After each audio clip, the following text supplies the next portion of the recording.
5 de maio de 1945. Áustria. Faltam menos de 3 dias para o fim da guerra na Europa. Adolf Hitler está morto. O exército alemão se rende em massa. Mas, no alto dos Alpes tiroleses, uma fortaleza medieval domina a paisagem. O Castelo Uiter. Dentro dessas muralhas, ocorre a cena mais estranha da Segunda Guerra Mundial. Porque soldados americanos e alemães estão no mesmo lado da trincheira? Parecia impossível. Mas a sobrevivência falou mais alto que a ideologia.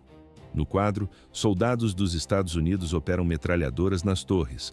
Ao lado deles, ombro a ombro, estão soldados alemães. Eles não são prisioneiros. Eles carregam fuzis, vestem uniformes da Wehrmacht e disparam contra outros alemães. Na liderança, 2 homens improváveis. Um comandante de tanque americano com porte de astro de cinema, um major alemão que só deseja o fim do conflito. Eles enfrentam um inimigo comum, a Waffen-SS. Uma divisão fanática da SS sobe a colina, etc. O objetivo é claro, não deixar sobreviventes dentro do castelo. A defesa é mínima. Os americanos e alemães possuem apenas um tanque Sherman. A munição é escassa. Eles protegem os prisioneiros mais valiosos do Terceiro Reich, entre eles, ex-primeiros ministros e generais franceses. Isso não é um roteiro de ficção. O fato é real. À primeira vista, inimigos mortais, mas na prática, aliados de ocasião. Esta é a única vez na história em que o exército dos Estados Unidos e o exército alemão lutaram juntos na Segunda Guerra Mundial. A tensão aumenta a cada minuto. Ouve-se o som metálico das lagartas do tanque sobre as pedras.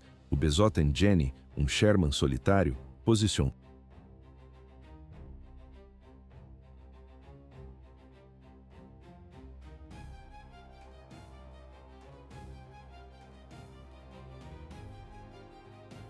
Castelo Uiter, 5 de maio de 1945.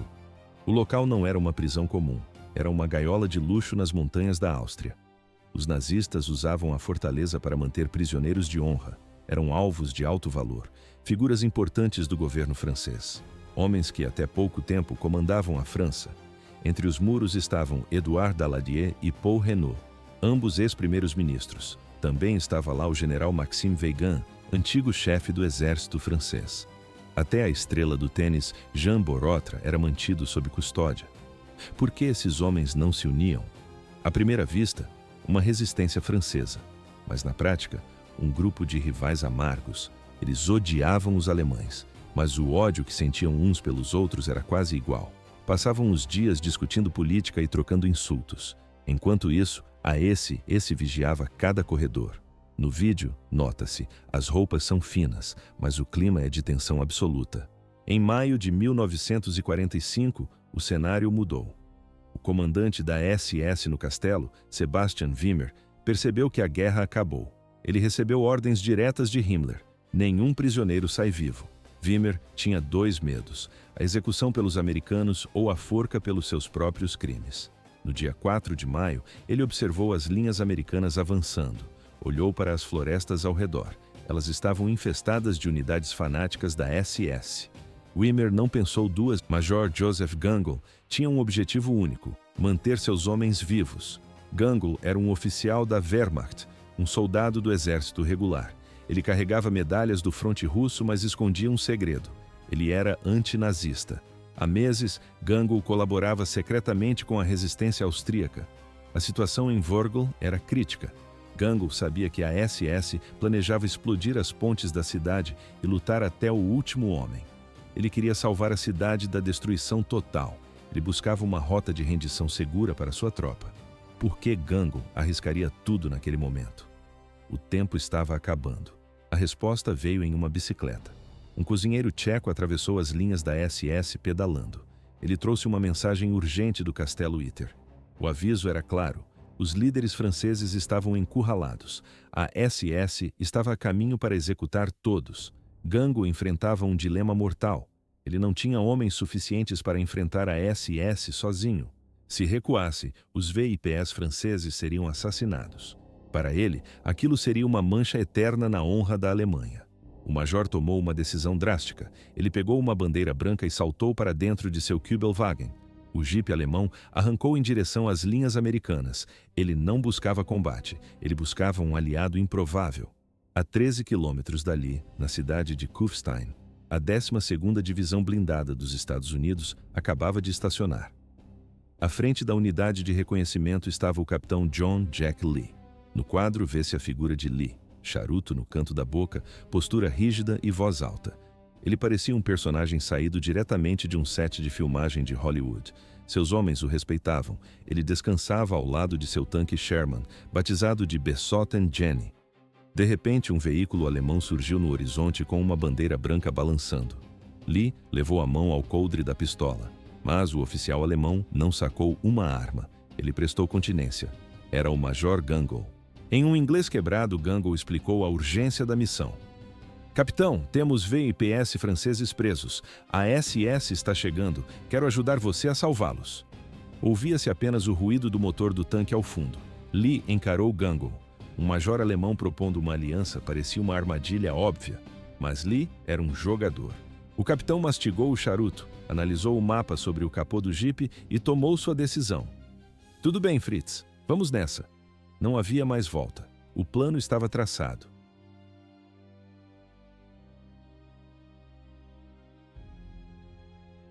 Vou em uma missão de resgate ao Castelo Itter. Levarei o major alemão comigo.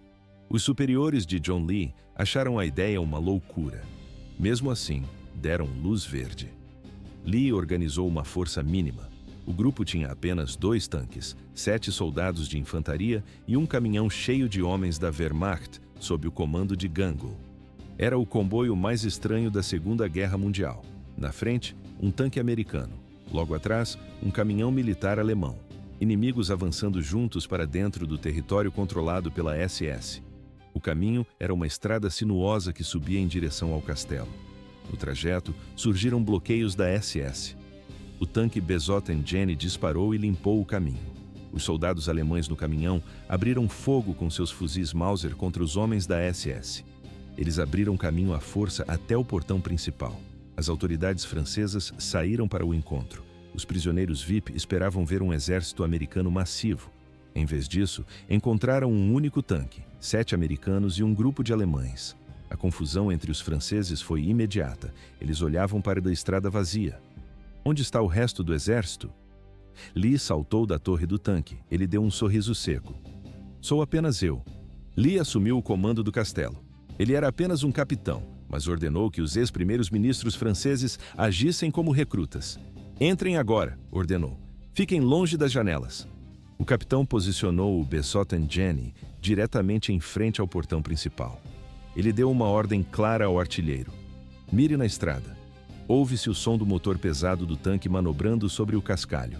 A defesa foi montada rapidamente. Lee colocou os soldados alemães nas muralhas. Posicionou a infantaria americana nas torres de vigia. No vídeo, nota-se o contraste, uniformes diferentes dividindo o mesmo muro. Lee olhou para o Major Gangel. Você cuida da muralha sul, eu cuido do portão. Gangel bateu continência. Pela primeira vez em 5 anos de conflito, soldados alemães e americanos dividiram cigarros. Eles compartilharam rações de combate, verificaram as armas uns dos outros.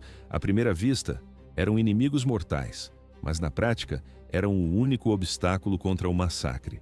Eles sabiam o que viria. Quando o sol nascesse, a SS atacaria com força total. Naquela noite, todos aceitaram que poderiam morrer juntos. O primeiro disparo cortou o ar.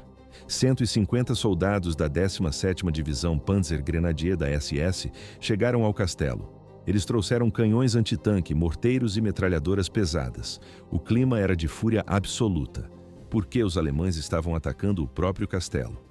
A resposta era clara. Eles viram o tanque americano no portão e seus próprios compatriotas, os homens de Gangel, atirando das muralhas. Para a SS, Gangel não era um soldado. Ele era um traidor que precisava ser eliminado. O fogo começou. Projéteis de metralhadora arrancavam lascas das muralhas de pedra antiga. Dentro do castelo, a situação mudou. Os políticos franceses de alto escalão decidiram lutar. Paul Renault e Edouard Daladier não buscaram abrigo nos porões. Eles empunharam fuzis e abriram fogo pelas janelas. Até a estrela do tênis Jean Borotra se posicionou para o combate. À primeira vista, parecia uma defesa sólida, mas na prática, a desvantagem era esmagadora. A SS posicionou um canhão antitanque de 88 milímetros. O alvo era o tanque Besotten Jenny, parado no portão principal.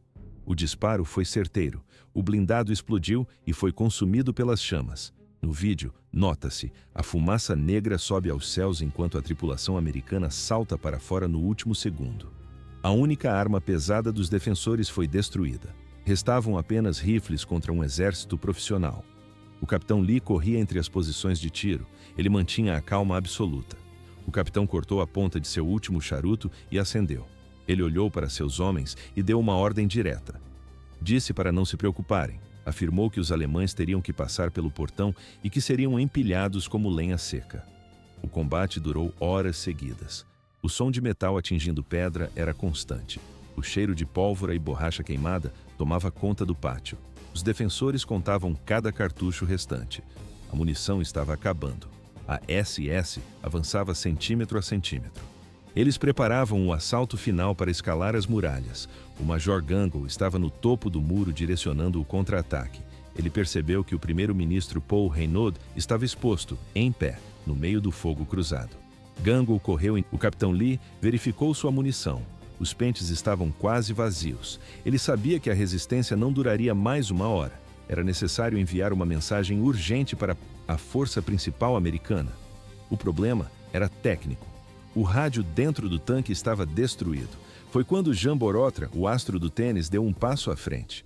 Por que um atleta se arriscaria sob fogo cruzado?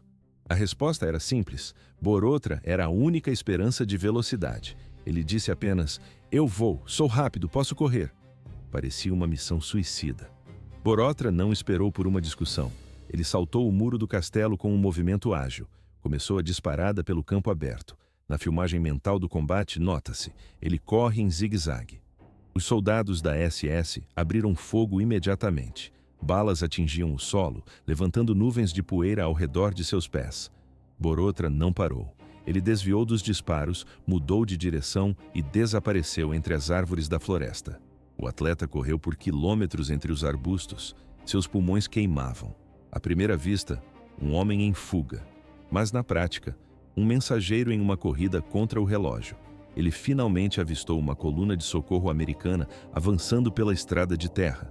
Ele correu até o tanque de liderança. Borotra estava sem fôlego. Ele mal conseguia articular as palavras. "O castelo", ele ofegou. "Eles estão morrendo. Vocês precisam correr." Enquanto isso, no castelo, a situação era crítica. A SS lançava seu ataque final coordenado. Os granadeiros estavam no portão principal. O som de uma explosão ecoou. Eles estavam detonando a entrada. O capitão Lee deu a ordem final. Fixar baionetas. Ele preparou seus homens para o combate corpo a corpo no pátio de pedra. Os soldados alemães que defendiam o castelo ao lado dos americanos verificaram seus carregadores. Estavam vazios. Não havia mais para onde recuar. De repente, um ruído mudou o ambiente. Não era o estalo de rifles, mas o rugido pesado de motores a diesel. Ouve-se o ranger das esteiras de metal no cascalho. Dobrando a esquina da estrada, surgiu o 142º Regimento da 32ª Divisão de Infantaria. Tanques Sherman apareceram na linha de visão. Atrás deles, centenas de soldados americanos avançavam. Os blindados abriram fogo pesado contra as posições da SS. O impacto dos projéteis de 75 milímetros balançou o solo.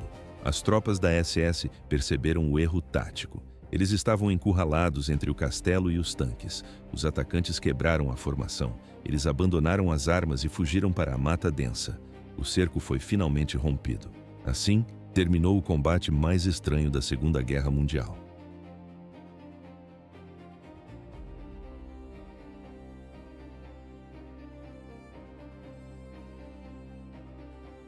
Exausto.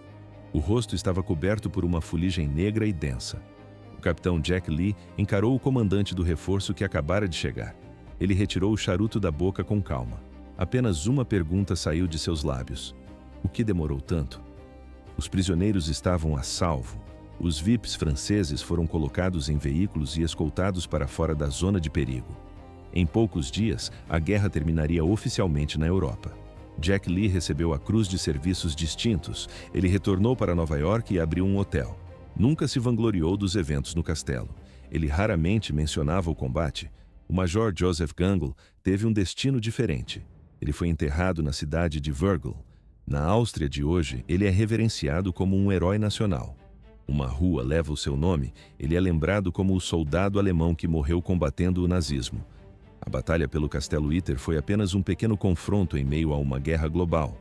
Mas ela provou algo concreto. Mostrou que no centro do maior conflito da história, a humanidade pode resistir.